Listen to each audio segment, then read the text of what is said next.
हम कल जो डेट के हिसाब से मैंने कल उनको एडमिट कराया था, जो कि उनके रूटीन चेकअप का है। और 2 बजे के करीब कल हम लोगों को पता चला कि उनको बेल मिल गया है।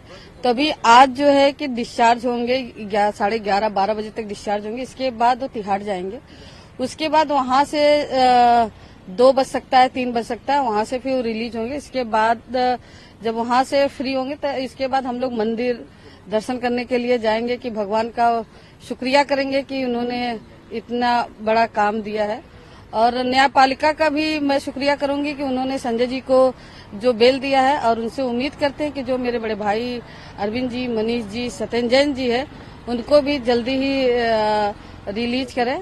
क्योंकि जब तक वो तीनों भाई मेरे बाहर नहीं आते हैं तो हमारे घर में कोई जश्न नहीं मनाया जाएगा और कोई ऐसा कोई कार्यक्रम नहीं होगा। जब वो तीनों भाई आ जाएंगे फिर चारों लोग मिल के हम लोग जश्न भी मना सकते हैं और उत्सव भी कर सकते हैं। हमने देखा कि बीते 6 महीने से जब संजय सिंह जी जेल के पीछे थे, ये तमाम चीजें झेल रहे थे, तो आप मजबूती से खड़ी थी उनके पीछे। तमाम कार्यकर्ताओं के साथ बातचीत हो या फिर संजय सिंह जी के लिए आवाज बुलंद करना हो, आप लगातार मजबूती से खड़ी रही थी। तो इस बीच कैसे देखा जाए, संजय सिंह जी की ढाल बनकर के आप खड़ी थी। बीच में राज्यसभा के भी चुनाव हुए, नामांकन हुए, उस बीच में भी आपने तमाम चीजों का मैनेजमेंट किया गया। तो पूरा ये कैसे घटनाक्रम इसको याद करती हैं? नहीं, ठीक है। एक यूपी में कहावत है कि काले बादल आते हैं फिर वो छट जाते हैं।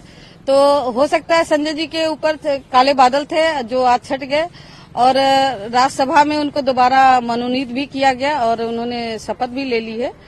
और रही बात राजनीति की, तो जो न्यायपालिका ने जो कल उनको राहत दी है, तो मुझे उम्मीद है न्यायपालिका से कि जो मेरे 3 भाई और हैं उनको भी जल्दी से जल्दी रिलीज करे, राहत दे।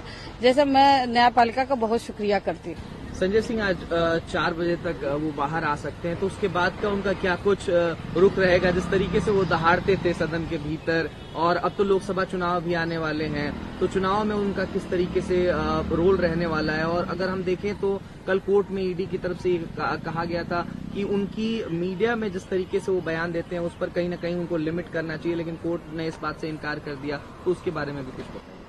वो पार्टी डिसाइड करेगी कि आगे उनको ऊपर क्या दायित्व दिया जाएगा।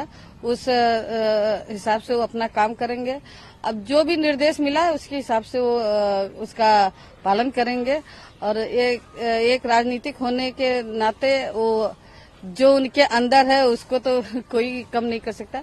लेकिन ठीक है, जितना भी है वो पूरा सपोर्ट करेंगे पार्टी को। आपका परिवार और एक पत्नी के रूप में आप इन बीते 6 महीनों के रूप को कैसे देखती हैं, और कितना महत्वपूर्ण रहता है ये अगर कोई व्यक्ति जेल में है और वो राजनीतिक तौर पर इतना एक्टिव रहा है, तो एक परिवार के रूप में कितना चुनौती रहती है? तमाम लोग आक्षेप भी लगाते होंगे, सवाल खड़ा करते होंगे, कुछ लोग अपनी मदद फरियाद लेकर के पहुंचते होंगे, कितनी चुनौती रहती है? मेरे घर पे जैसे पहले भी कार्य होते थे, मरीजों के इलाज होते थे और जो भी छोटे मोटे काम आते थे वो 6 महीने भी हुए, वो काम रुके नहीं।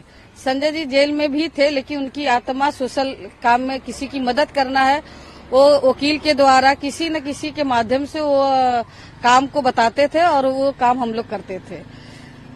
आज आपका परिवार और आप कितना खुश हैं, बस यही बता दीजिए। देखिए, खुशी की तो बात है लेकिन खुशी अभी अधूरी है।